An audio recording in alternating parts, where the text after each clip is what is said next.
Halo semua, saya perwakilan dari kelompok 5 SMP Negeri 1 Denpasar akan membawakan materi tentang bab 4 Indonesia dari masa kemerdekaan hingga masa reformasi. Subbab B, masa kemerdekaan 1945 sampai 1950. Poin 45, perkembangan politik Indonesia pada masa kemerdekaan. Sebelum masuk ke materi, saya akan memperkenalkan guru pembimbing dan anggota kelompok. Guru pembimbing Dr. Putu Eka Juliana Jaya SE MSI. Ketua kelompok Niputu Gema Armilia. Wakil kelompok Gustiayu Cintia Paramita. Anggota 1 Gede Andika Mahendra Agastya. Anggota 2 Asyar Daniel Alexander Ratu. Anggota 3 Nadia Aulina Sabrina. Perkembangan politik Indonesia pada masa kemerdekaan. Republik Indonesia Serikat. Sesuai hasil kesepakatan konferensi meja bundar, bentuk negara kesatuan Republik Indonesia berubah menjadi Republik Indonesia Serikat (RIS). Republik Indonesia Serikat (RIS) berdiri pada tanggal 27 Desember 1949 dengan Undang-Undang Dasar sementara sebagai konstitusinya. Sesuai dengan isi konstitusi baru itu, negara berbentuk federasi dan meliputi seluruh daerah Indonesia yang tergabung dalam federasi ini sebagai berikut. Negara bagian yang meliputi Negara Indonesia Timur, Negara Pasundan, Negara Jawa Timur, Negara Madura, Negara Sumatera Selatan, Negara Sumatera Timur, dan Republik Indonesia. Satuan-satuan kenegaraan yang meliputi Kalimantan Barat, Kalimantan Timur, Kalimantan Tenggara, Banjar, Dayak Besar, Bangka Belitung, Riau, dan Jawa Tengah. Daerah Swapraja yang meliputi Kota Waringin, Sabang, dan Padang. Sistem pemerintahan RIS dipegang oleh Presiden dan Menteri-Menteri di bawah Perdana Menteri.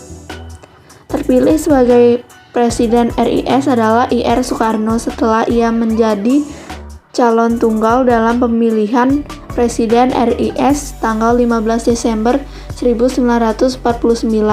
Sementara itu, DRS Mohatta diangkat menjadi Perdana Menteri RIS pada tanggal 20 Desember 1949. B. Kembali menjadi Negara Kesatuan Republik Indonesia. Bentuk Negara Republik Indonesia Serikat (RIS) ternyata tidak sesuai dengan cita-cita kesatuan dan persatuan bangsa Indonesia. Oleh karena itu, muncul gerakan-gerakan untuk mengubah bentuk negara kembali menjadi Negara Kesatuan Republik Indonesia (NKRI). Rakyat di negara-negara bagian mengadakan demonstrasi untuk membubarkan RIS dan menuntut kembali ke dalam NKRI. Pada bulan April 1950, hampir seluruh negara bagian dan satu-satuan negara kenegaraan telah bergabung dengan Republik Indonesia, kecuali negara Indonesia Timur dan negara Sumatera Timur. Berkat pendekatan dan ajakan yang dilakukan, negara Indonesia Timur dan negara Sumatera Timur akhirnya menyatukan keinginannya untuk bergabung kembali ke dalam NKRI. Kedua negara bagian tersebut kemudian memberikan mandatnya kepada pemerintah RIS guna mengadakan pembicaraan mengenai pembentukan negara kesatuan dengan pemerintah RI pada 12 Mei 1950. Pada tanggal 19 Mei 1950, ditandatangani sebuah piagam persetujuan antara pemerintah RIS dan pemerintah RI. Piagam itu menyatakan kedua pihak dalam waktu singkat akan bersama-sama melaksanakan pembentukan negara kesatuan. RIS pun bubar dan berganti menjadi Republik Indonesia pada 17 Agustus 1950. Bersamaan dengan itu, Kabinet RIS yang dipimpin Hatta mengakhiri masa tugasnya. C. Gangguan keamanan. 1. Pemberontakan PKI Madiun 1948. Pemberontakan ini terjadi pada tanggal 18 September 1948 yang dipimpin oleh Musso. Tujuan dari pemberontakan PKI Madiun adalah ingin mengganti dasar negara Pancasila dengan komunis serta ingin mendirikan Republik Indonesia Soviet. Pemberontakan PKI Madiun melakukan aksinya dengan menguasai seluruh keresidenan Pati. PKI juga mengadakan pembunuhan dan penculikan ini secara besar-besaran. Pada tanggal 30 September 1948, pemberontakan PKI Madiun berhasil ditumpas oleh TNI yang dibantu oleh rakyat. Di bawah pimpinan Kolonel Gatot Subroto, Panglima Divisi 2 Jawa Tengah bagian timur, dan Kolonel Sungkono, Panglima Divisi Jawa Timur. Pemberontakan Darul Islam atau Tentara Islam Indonesia. Pemberontakan Darul Islam atau Tentara Islam Indonesia adalah suatu gerakan yang menginginkan berdirinya sebuah negara Islam Indonesia. Pemberontakan DI atau TEI bermula di Jawa Barat, kemudian menyebar ke daerah-daerah lain seperti Jawa Tengah, Aceh, Sulawesi Selatan, dan Kalimantan Selatan. Jawa Barat. Pemberontakan DI atau TEI di Jawa Barat dipimpin oleh SM Kartosuwiryo yang memiliki cita-cita mendirikan negara Islam Indonesia. Cita-citanya membentuk negara Islam Indonesia diwujudkan melalui proklamasi yang dikumandangkan pada tanggal 7 Agustus 1949 di desa Cisayong, Jawa Barat. Untuk mengatasi pemberontakan yang dilakukan oleh Kartosuwiryo, pasukan TNI dan rakyat menggunakan operasi pagar betis di Gunung Geber. Akhirnya pada tanggal 4 Juni 1962, Kartosuwiryo berhasil ditangkap. B. Sulawesi Selatan. Pemberontakan DI TEI Sulawesi Selatan dipimpin oleh Kahar Muzakar. Pemberontakan ini disebabkan oleh Kahar Muzakar yang menempatkan laskar-laskar rakyat Sulawesi Selatan ke dalam lingkungan APRIS atau Angkatan Perang Republik Indonesia Serikat. Selain itu berkeinginan untuk menjadi pemimpin dan anggota APRIS.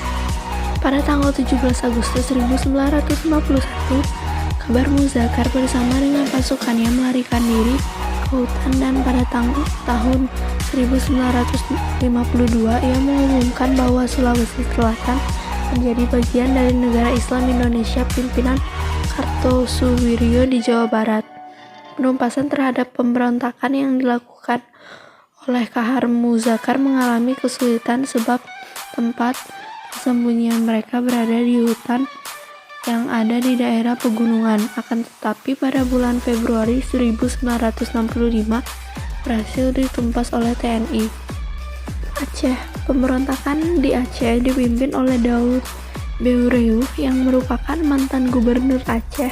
Pemberontakan ini disebabkan oleh status Aceh yang semula menjadi daerah istimewa diturunkan menjadi daerah karesidenan di bawah Provinsi Sumatera Utara.